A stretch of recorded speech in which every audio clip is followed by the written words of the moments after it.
Good morning students, good morning all of you. कैसे हो आप सब बच्चों? आज है 19 अगस्त 2021। जो आज की वर्कशीट है बच्चों 150A है हिंदी की, वो हम पहले कर चुके। ये है हमारी सेकंड वर्कशीट 50B और ये EVS की वर्कशीट है बच्चों। ये एक रिकैप्सुलेशन वर्कशीट है, यानी कि रिवीजन वर्कशीट है। जितना हमने पीछे पढ़ा है उसको रिकैप्सुलेट करते हुए ये वर्कशीट है। तो यहाँ पर आप अपना नाम लिखेंगे, यहाँ अपना सेक्शन लिखेंगे बच्चों, और यहाँ पर लिखेंगे आप अपने टीचर का नाम। तो चलो आगे बढ़ते हैं वर्कशीट की तरफ। बहुत ही मज़ेदार है ये वर्कशीट, बिल्कुल गेम की तरह है। नमस्ते प्यारे बच्चों, हम आशा करते हैं कि आप सभी स्वस्थ और सुरक्षित होंगे। बच्चों, हमने पार्ट ईयर टू ईयर में जानवरों पक्षियों के कानों और उनकी खाल पंखों के बारे में जाना। आइए देखते हैं उनके बारे में कितना याद है। तो चलो देखते हैं बच्चों, आपको एक अनोखा जानवर नीचे दिया गया है जिसके अंग अन्य जानवरों पक्षियों से मिलकर बने हैं। अब आप इस चित्र को ध्यानपूर्वक देखकर लिखिए कि कौन सा अंग किस जानवर पक्षी का है।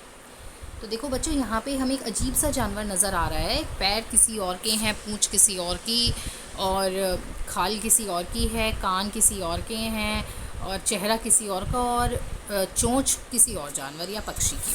तो देखते हैं कान किसके हैं बच्चों, बताओ ज़रा। सबसे पहले आप ज़रा इसको पढ़ लो, हमारे लिए इजी हो जाएगा और आपके लिए भी। देखो सबसे पहले है ज़ेब्रा, घोड़ा, बत्तख, हाथी, जिराफ, खरगोश। इन जानवरों में से ही हैं जो इनके अंग लगे हुए हैं ना, इन्हीं जानवरों के लगे हैं। तो देखो बेटा, सबसे पहले मुझे बताओ कि कान किसके हैं। कान है बच्चों खरगोश के। तो यहाँ आप क्या लिखोगे? खरगोश,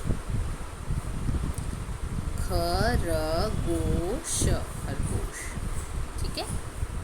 दूसरा देखो, खाल किसकी है? ये वाली खाल बताओ। जेब्रा की, ज़ेब्रा। ठीक है। पैर किसके हैं बच्चों? ये देखो पैर किसके हैं? हाथी के, हाथी। अगला देखो, माथा किसका है? माथा, ये तो मुझे जिराफ का लग रहा है। किसका माथा है? माथा किसका लगा दिया इसको? जिराफ। ठीक है। अब चोंच देखो किसकी है? चोंच है बच्चों बत्तख की, बत्तख।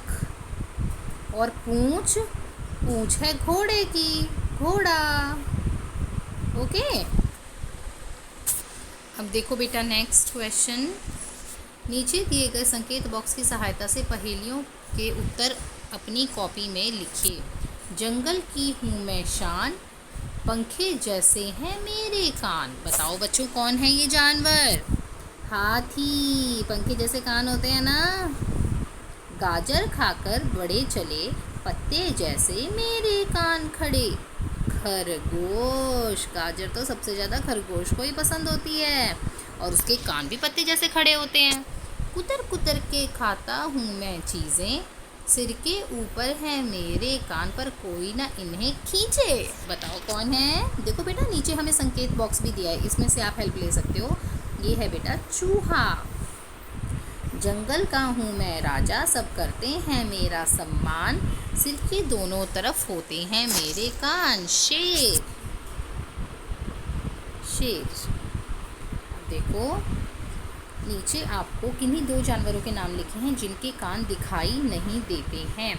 किन किन के कान दिखाई नहीं देते बच्चों? एक तो सांप के नहीं नज़र आते, और मछली। ठीक है। जिनकी खाल पर बाल होते हैं, किस किस की खाल पर बाल होते हैं बच्चों? बंदर, बंदर और भालू। ये इस वाले का आंसर है। ठीक है। तीसरा देखो, जिनकी खाल फिसलनी होती है। किनकी खाल फिसलनी होती है बच्चों? एक तो मेंढक की, देखो मेंढक, मछली, सांप, छिपकली, इन सब की जो खाल होती है ना, ये फिसलनी होती है। मैंने दो लिखे हैं बच्चों, मेंढक और सांप। जिनकी खाल खुरदरी होती है, किन किन की होती है? कछुआ, कछुए की खाल होती है बच्चों, और हाथी। इनकी खाल खुरदरी खुरदरी होती है। कछुए की तो ज़्यादा खुरदरी होती है, आपको पता ही है।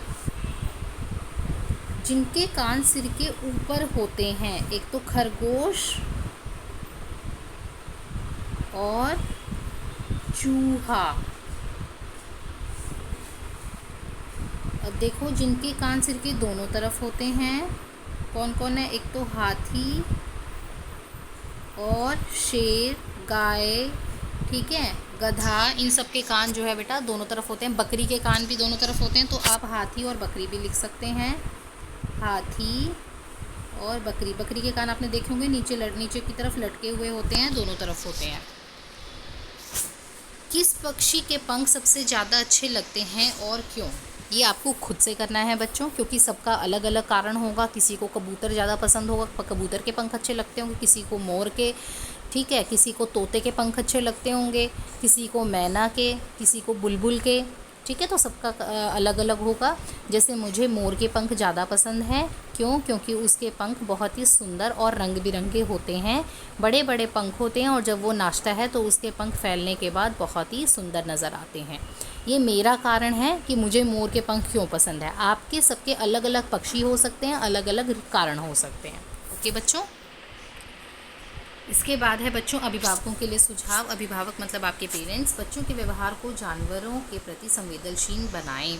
अपने पेरेंट्स को आपको ये बता देना है, तो वो आपको जानवरों के बारे में बताएंगे कि कैसे हमें उनकी हेल्प करनी चाहिए, कैसे हमें जानवरों के प्रति दयालु होना चाहिए, ठीक है। जैसे कुछ लोग पक्षियों को दाना देते हैं और उनके लिए पानी भी रखते हैं बर्तन में, तो उनके लिए संवेदनशीलता है पक्षियों के लिए, ठीक है ना।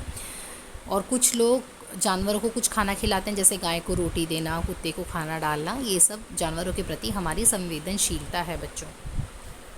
इसके बाद आता है covid appropriate behaviour care, keep maintaining physical distance of 6 feet और 2 यार्ड्स, यानी कि लोगों से 6 फीट की दूरी या 2 यार्ड्स की दूरी बना कर रखिए। तो ये थी बच्चों आपकी वर्कशीट। बाय बच्चों।